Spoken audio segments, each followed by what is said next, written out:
Hello viewers at home, this is another Pop Art Pete of world famous Seaside Heights production. We have not made videos in a while, but we have a new video system here that we're practicing with, and we want to share with you. One of the things is the exterior of the new Carousel and Museum building. And if you look right here, this is the original rendering that was here before anything was on the property. Now it's a construction site, and it showed what it might possibly look like. However, the building's a little different than that, and we'll explain that to you later in a very special announcement that I have, which is coming up. But we're going to show you some more things. Epic Management, who is responsible for a lot of big projects in New Jersey, is the one building the Carousel and Museum building at this time. And I came to a thing here where we had to sign the original girder that's underneath the building, and got to meet some of them, and they're very professional people, and they're going to do a beautiful job. Okay, this, the actual building itself is sponsored in part by a $750,000 matching grant, of which you should please, viewers at home, go to seasideheightshistory.org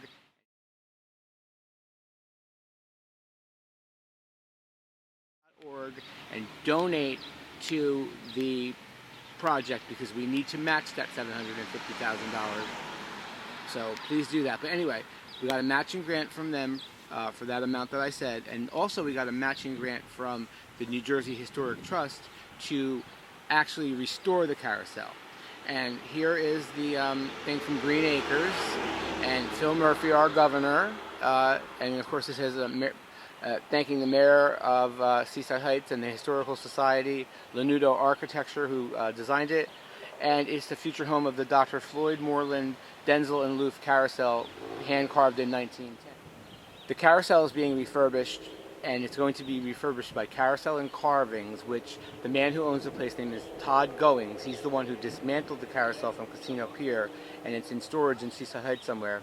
And they're going to be putting a new center pole and a new motor, and there's been paint jobs for some of the horses, and there's going to be more restoration as time passes.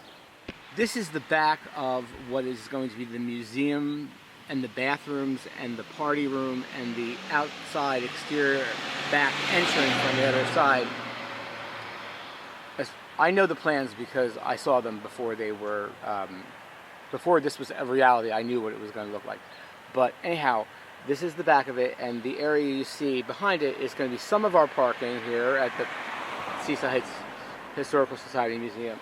But really, the parking, if there's an overflow, if there's a big event, is going to be in the Herring parking lot up the street. So there's plenty of parking close by, very easy to get to and park at this amusement establishment / museum, which is going to be fabulous. And wait till you see the front of it, you're going to be very impressed.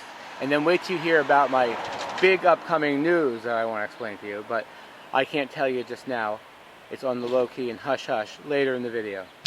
Okay, at the end of where the museum and the bathrooms and the party room and the exterior outside door are, you probably can see the two pilings that are on the exterior there, a little bit away from the building. That's going to be probably the ramp that goes up to those doors. You can see what we call the atrium, which is where the Carousel is going to be housed. And it's very reminiscent of the Freeman Carousel building that was built circa sometime between 1910 and 1913-14. It housed the original Carousel at DuPont Avenue in the beach, which was the very first amusement in Seaside Heights, and the boardwalk sprang from that. And this building is very, it pays homage to that structure, which I'll show you a picture of,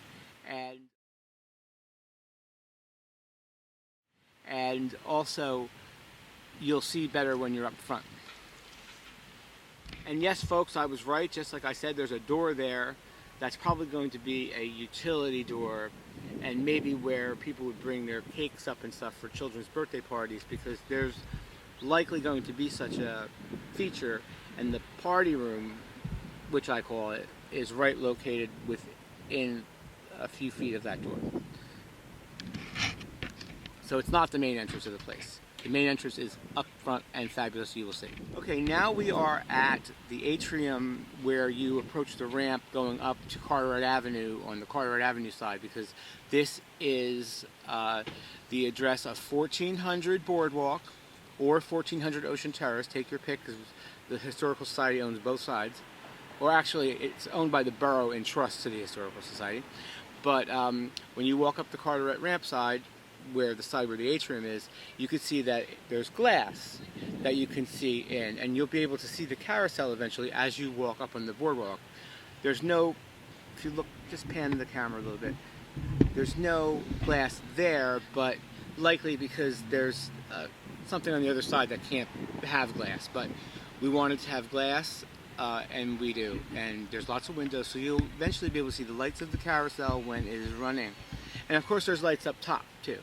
Windows up top, so you'll be able to see the light through them too, because the carousel has beautiful lighting. It's going to have continued beautiful lighting when it's probably all refurbished with new wires and things. Okay, we're going to zoom in a little bit here, and hopefully this works, and maybe I have to pan the camera around a bit. But if you look closely, you will see that is the main entrance door in the front. And I said it was fabulous, but it's much more fabulous than the little door back there. But it is glass. It has the, like I call them transom windows up front. And that's how you'll enter the building. And it's not built yet, but I'm going to pan the camera around and down. But anyway, I can't really pan it down right this moment. But in front of that door is going to be built some boardwalk area to match it, so you can approach the building. Obviously you can't approach it now. There's no boardwalk there. Thank you very much. Okay, like I said, new equipment, so we're testing things out, but I want to pan around. This is the inside of the atrium where the Carousel, the 1910 Dentzel Looff Floyd Moreland, is going to be held. And guess what? The big news could be announced. The Seaside Heights Historical Society President Joe Verderosa himself is going to be giving us a personalized tour of the inside, including the museum, in about a week's time. So look forward for that. So on the northern side of the building there's also an entrance, the fabulous entrance like I said, but then if you look here and you look down, and like I said, it's a little bit hard to manipulate this camera exactly because it's new and I'm not, you know what, I'm going to do the old-fashioned way like this. If you really look there, you can see that there are the footings and stuff for the boardwalk that's going to be able to match this up, okay? And it's going to have a special thing I'll show you from the other side there. But once again, if I turn around, you can see there's going to be these glass openings here that everyone who walks by can see the beautiful restored carousel in all its glory. And then might as well just do the old-fashioned way, pull up. You can see the roof line from the inside, and it's made of steel and covered over with wood, and it's obviously has that wood paneling inside, and so far very beautiful. So over on this side, on the north side, and look, once again, low tech, I have to move the whole thing here, but you can see that there's this line of boardwalk that's going to go up front. That's going to lead into the museum area, specifically if the carousel is not open that day, which is a possibility. One could be open and not the other. And it's going to be a rather large space that the Historical Society might be able to monopolize with different things on nice days, and have a little extra space outside, and that's going to be really nice. And you can see that it has the glass on that side, so when you walk, the glass opening is a big one, so when you walk up that ramp, you'll be able to see the carousel in all its glory, even if it's not open. And then here is the other side of the atrium, and this is the museum part right here, what you're looking at. That's where the museum is going to be located. And if you really look, there's another set of doors. They're covered over with plywood, but eventually that, low tech once again, that boardwalk that's being built is going to be the approach to it. And there might be a bit of sunshine glare on this glorious day, but you can see the roof of the building, which is very interesting. And let me just place down. and scale back a little bit, I feel this is going to be, in fact, I feel it is already the most beautiful structure on the boardwalk.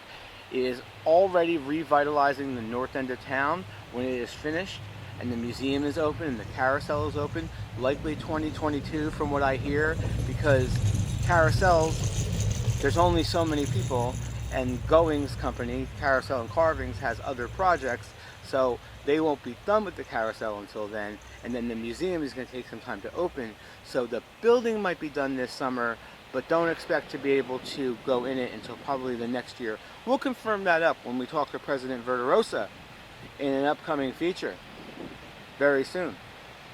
Within the next couple of weeks, we're taking a tour of what you can't see from the outside. One thing that people might not quite get is, why is there this extra space on the other side? Do we need that much parking? Well, rumor is, and nothing is written in stone, that there's going to be another structure built here that might possibly house a restaurant one day, an oceanfront restaurant, and other things underneath it, and that's where that would go. And just to tell you the reasons why is because there's $1.5 million in grants that have to be matched. $750 from Historic Trust, $750 from the DEP, and in order to raise that revenue, because the borough had to take bonds out to match it, to raise the revenue to pay back the bonds, the rents from this other building that is proposed and suspected to be built here would pay that note off, and then the carousel and museum really wouldn't cost Seaside Heights taxpayers any more money in their taxes, because otherwise we couldn't afford it. Now, and I believe that the reason that the state was so generous to us at Seaside Heights and to the Historical Society is because the carousel belongs to everybody. Everybody loves the carousel. Everyone's a stakeholder. And there's a little more of a shot of it. I had an unexpected question from a passerby, a Seaside Heights resident, and he said that it looks different in the rendering than it actually does. And I said, well, because initially the restaurant section was supposed to be part of the building, and then there was supposed to be like a second floor like walking area, but because of rules and regulations from the state and the DEP and the Historic Trust, the carousel and museum had to be in a separate building, so that's why the proposed second building would have to be constructed next door. But that's not written in stone, and that's not up to me, and if it gets built, I'll be very happy to see that. And I also wanted to add that you can tell, especially if you look at the rooftop of the building, that it is reminiscent of the Freeman Carousel original building down that was once at DuPont Avenue. So anyway, folks, have a great day. Thank you for watching popartpete.com of world famous Seaside Heights, one of our productions. Another one, we've been established in 2003, so that's a long time ago, and we're happy to take these pictures, and we'll be thrilled to meet with President Verderosa in a few weeks. Thank you very much.